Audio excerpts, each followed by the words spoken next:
Hello বন্ধুরা, আজকে আমার ভাইয়ের 11তম দিন। আপনারা স্ক্রিনে দেখতে পাচ্ছেন ওনার এই জায়গায় কিন্তু আমি আগের কন্ডিশনে দেখেছিলাম ওনার চুল ছিল না। তো আজকে কিন্তু ওনার পুরো এরিয়াতে কিন্তু আপনারা চুল দেখতে পাচ্ছেন। তো বিষয়টা কি এমন যে আপনার হেয়ার ট্রান্সপ্লান্টের কারণে 11তম দিনে চুল চলে আসছে এমন নয়। শ্যাম্পু করার পরবর্তীতে যে চুলগুলো থাকে সেগুলো একটু দেখতে সুন্দর লাগে। এই চুলগুলো কিন্তু 7তম দিন আরও ছোট ছিল, বড় ছিল না, এবং এই চুলগুলো আস্তে আস্তে বড় হচ্ছে।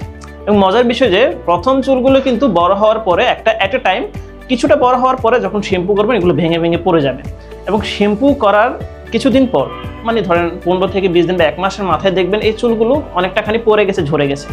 তো এই পিরিয়ডটাকে বলা হয় আমরা শেডিং পিরিয়ড, যেটা 3 মাস পর্যন্ত স্টে করে, এবং 3 মাস পর থেকে আস্তে আস্তে চুল ওঠা শুরু করবে।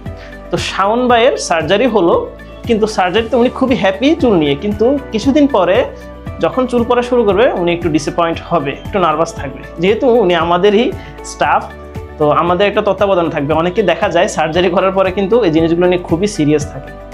তো শাওন ভাইয়ের সেই জিনিসটা হবে না, কারণ আমরা তো সবসময় তাকে কাউন্সিলিং করবো। সবাই দোয়া করবেন যাতে শাওন ভাই 6 মাস পরে একটা ভালো রেজাল্ট আসে, এবং ওই রেজাল্টটা যাতে আমি আপনাদেরকে দেখাতে পারি। Thank you.